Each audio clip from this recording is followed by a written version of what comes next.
कुछ दिन पहले श्रीनगर हाई कोर्ट की तरफ से एक और जजमेंट आया जहां उन्होंने एक शख्स के खिलाफ जो चार्जेस लगे थे उसे डिस्चार्ज कर दिया उन तमाम चार्जेस से। अब चार्जेस क्या थे, पूरी कहानी क्या है, और इस केस में ये डिस्चार्ज होते होते शख्स को तकरीबन 3 साल लग गए।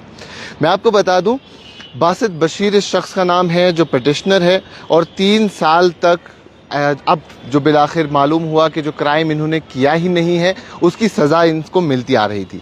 श्रीनगर के रहने वाले हैं बासित, और इन पे जो इल्ज़ाम लगे थे उसमें किडनैपिंग और रेपिंग का चार्ज था, यानी किडनैप और रेप का चार्ज था। और ये चार्ज इन पे लगा था कि इन्होंने 2 टीन एज गर्ल्स के साथ, टीन एज लड़कियों के साथ ऐसा कुछ किया हुआ है, और यही केस इन पे बना था। और उसके बाद इन पे पॉक्सो एक्ट, जिसको हम protection of children from sexual offence कहते हैं, वो लगा था। और लेकिन बिलाखिर फिर जून 6 को जम्मू कश्मीर हाई कोर्ट जो है उन्होंने कहा कि ये बिल्ट ऑन शेकी ग्राउंड है और ऐसा कुछ भी नहीं है जो इन पे इल्ज़ाम लगाए गए हैं, और ये ट्रायल पे कभी जाना ही नहीं चाहिए था। अब सारी कहानी मैं आपको डिटेल में बताता हूँ कि इस पूरे केस में एक्चुअल में हुआ क्या था। अगर हाई कोर्ट जो बेंच बैठा था, जो इसमें जस्टिस बैठे थे संजय दर हैं, इससे पहले भी संजय दर की कुछ जजमेंट्स हमने आपको बताई। संजय दर की जजमेंट है जिसमें उन्होंने कहा कि अगर जो भी मटेरियल कलेक्ट किया है इन्वेस्टिगेशन एजेंसी ने during the investigation of the case, वो अनरिब्यूटेड रहता है, फिर भी वो सफिशिएंट नहीं है ये प्रिज्यूम करने के लिए जो पिटिशनर है, जो एक्यूज्ड है, उसने किसी किस्म का क्राइम किया है, उसने ये कमिट किया है कोई भी ऑफेंस, और साथ ही साथ जो पिटिशनर है उस पे ऐसे इल्ज़ाम लग सकते हैं। अब संजय दर का 15 पेज का जजमेंट सामने आता है, और उस जजमेंट में जो उसका क्रक्स है वो कहते हैं there is absolutely no evidence on record, यानी ऑन रिकॉर्ड ऐसा कोई सबूत नहीं है, ऐसा कोई एविडेंस नहीं है जो हमें बता सके कि पिटिशनर ने या तो किडनैप किया है इन 2 विक्टिम गर्ल्स को, या तो इनके साथ सेक्सुअल असॉल्ट किया है। यानी जो 2 मेजर इल्ज़ाम इन पे लगे थे, किडनैपिंग और रेप का, वो दोनों चीज़ जस्टिस दर अपने इस जजमेंट में बताते हैं कि ऑन रिकॉर्ड ऐसा कोई भी सबूत, कोई भी एविडेंस हमें नहीं मिलता है जिससे हम ये बता सके कि इन्होंने या तो किडनैप किया हो इन 2 टीनेज गर्ल्स को, या तो इनके साथ कोई भी सेक्सुअल असॉल्ट किया हो। तो ये केस जाता है जून 9, 2021। तकरीबन 4 साल होने को आए हैं, 3 साल से ज़्यादा हो गया है, 3.5 साल के आसपास, 4 साल के आसपास इस केस को हो चुका है। और जून 9, 2021 में जब 2 लड़कियां 14 और 15 साल जिनकी उम्र बताई गई थी तब थी, और ये दोनों टीनेजर थी, ये दरगाह हजरत बल गए होते हैं, और वहाँ से इन्हें आना होता है लाल चौक की तरफ। लेकिन शाम का वक्त होता है और इन्हें किसी किस्म की कोई लिफ्ट या गाड़ी नहीं मिलती है, और इसके बाद ये लिफ्ट मांगते हैं और ये शख्स इन्हें लिफ्ट देता है। और उसके बाद नेक्स्ट डे जब ये मिलते हैं अपने घर वालों को, तो डॉक्टर इनको एग्जामिन करता है, और वो कहते हैं कि रीसेंट सेक्सुअल इंटरकोर्स का साइन एग्जामिन किया था डॉक्टर ने।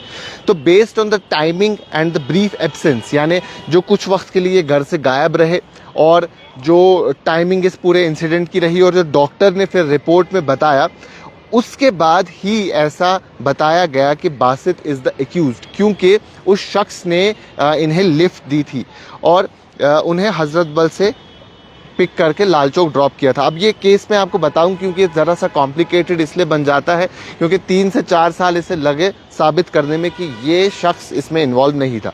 फिर एक FIR रजिस्टर होता है, और FIR में तब 2021 में यहाँ IPC चलता था, 2019 से पहले यहाँ RPC था, और अब BNS चलता है। तो IPC के 3 सेक्शंस लगाए गए, 363 यानी पनिशमेंट फॉर किडनैपिंग, किडनैप के चार्जेस, उसके बाद 376 यानी पनिशमेंट फॉर रेप, और उसके साथ साथ सेक्शन 4 जिसको हम पॉक्सो एक्ट भी कहते हैं, preventive punishment for preventive sexual assault. तो ये 3 केसेस सेक्शंस इन पे लगे, ये इसी के अंडर इन पे केस जो है FIR दर्ज हुआ। उसके बाद but in the own statements before a magistrate recorded under section 164 of CPC, the girls told a different story. अब ये कहानी सारी यहाँ पे टर्न हो जाती है। जो 164 of CPC के तहत इन 2 बच्चियों ने अपनी स्टेटमेंट रिकॉर्ड की है, उसमें ये कहते हैं दे बोर्डेड द व्हीकल, यानी उन्होंने वो व्हीकल बोर्ड किया, वो इस गाड़ी में तो बैठे, of the petitioner out of their own will and violation. तो यहाँ आपको समझना है कि वो जो जैसे जस्टिस दर ने भी अपनी ये जजमेंट में ये सारी चीज़ें बताई है कि वो दो लड़कियाँ, वो दो बच्चियाँ इस व्हीकल में out of their own will बैठी हैं। उन्होंने उससे लिफ्ट मांगी थी और लिफ्ट मांगने के बाद वो उस गाड़ी में बैठी थी।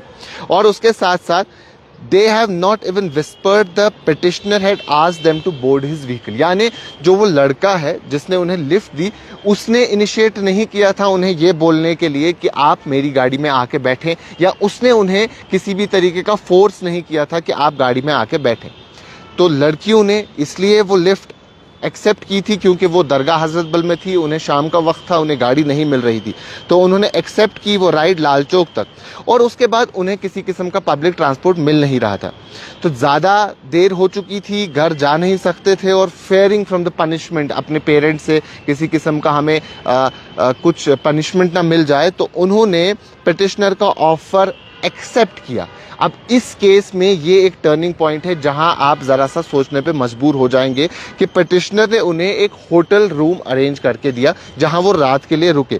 लेकिन जो कोर्ट ने नोट किया है, कोर्ट ने यही कहा है, the driver offer to make arrangements for the two girls in a hotel, they took meals in the hotel and she along with her friends slept in one room of the hotel, whereas the driver slept in a separate room। तो this is what the court noted। यानी court ने जो अपनी judgement में कहा है, उन्होंने कहा है वो जो दो बच्चियां हैं वो एक कमरे में उस होटल के सोई हैं, और जो वो शख्स जिसने इन्हें लिफ्ट दी है वो उसी होटल के दूसरे एक कमरे में सोया था। यानी जो सेक्सुअल असॉल्ट का इल्ज़ाम उस पर लगता है वो कहीं ना कहीं इसमें ख़त्म होता दिखाई देता है। उसके बाद जो रेप और अबडक्शन की बात होती है, तो बासित का वर्जन या जो फैमिली जो लड़कियों की फैमिली का स्टेटमेंट है वो आप सुनिए। उन्होंने कहा है, जो इनके फादर हैं एक बच्ची के, उन्होंने कहा है कि she told me the petitioner gave them shelter for the night and also gave them meals, whereafter next morning he drop them at their home.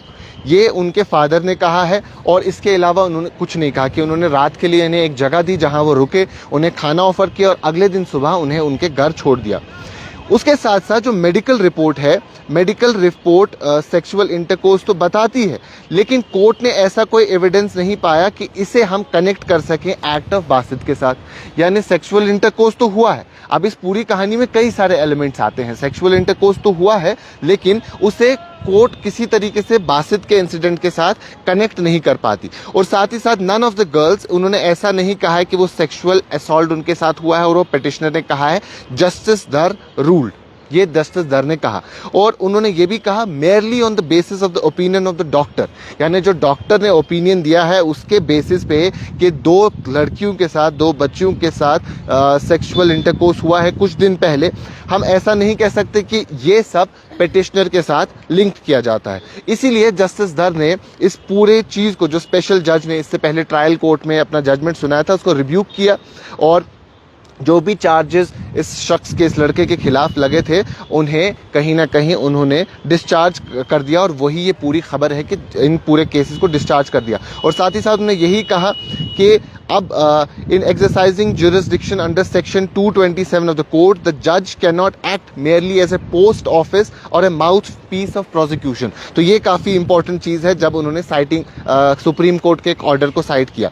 और फाइनली अब जो बासित बशीर है, उनको, उन पे जितने भी चार्जेस लगे थे वो उससे डिस्चार्ज हो गए हैं। तो वही आखिर में इन्होंने कहा है, therefore under section 363 of IPC is not made out against the petitioner even if the whole of the material collected by the investigation agency is taken to be true at its face value. अगर सारी चीज़ों को सही भी मान लिया जाए, फिर भी ऐसा कोई एविडेंस नहीं बनता है जो बासित के खिलाफ ये प्रूव कर सके कि बासित ने उन्हें किडनैप किया है किसी भी तरीके से, या उनके साथ सेक्सुअल इंटरकोर्स किया है, जिसे हम रेप कह सकते हैं, जो इस पे चार्जेस लगे थे कि रेप हुआ है। तो वो जो ये सारी स्टोरी बनती है, ये अब कहीं ना कहीं उनके अगेंस्ट नहीं दिखाई देती है बासित के। तो बिलाखिर जो भी उन पे इल्ज़ाम लगे थे वो डिस्चार्ज कर दिए हैं। और आखिर में उन्होंने, जो जस्टिस दर हैं, उन्होंने यही कहा है कि जितने भी इन पे चीज़ें लगी हुई थी, जितने भी इन पे सेक्शंस लगे हुए थे, उन सब से इन्हें डिस्चार्ज कर दिया है, और ऐसा कोई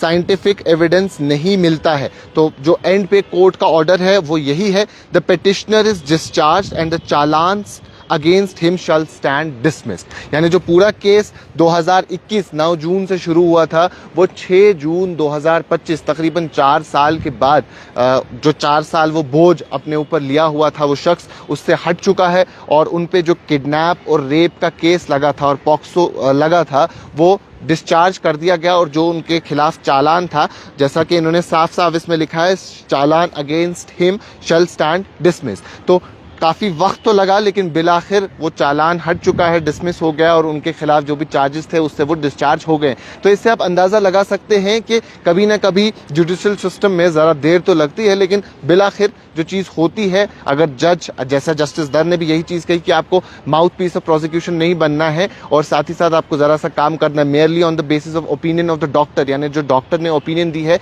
सिर्फ हम उस पर काम नहीं कर सकते हैं। अगर वो चीज़ कुछ वक्त पहले हुई भी थी उसको हम पिटिशनर के साथ लिंक नहीं कर सकते। तो फाइनली जो पिटिशनर है उसे डिस्चार्ज कर दिया गया और उसके खिलाफ जो चालान है वो फिलहाल ख़त्म हो चुका है। अब आगे इस केस में क्या कुछ फर्दर होगा, वो अगर कुछ सामने नई चीज़ नई डेवलपमेंट आती है वो भी हम आप तक वक्तन फ़वक्तन पहुंचाते रहेंगे। अभी के लिए इतना ही, बाकी तमाम मज़ीद मालूमात के लिए बने रहें कश्मीर लाइव के साथ।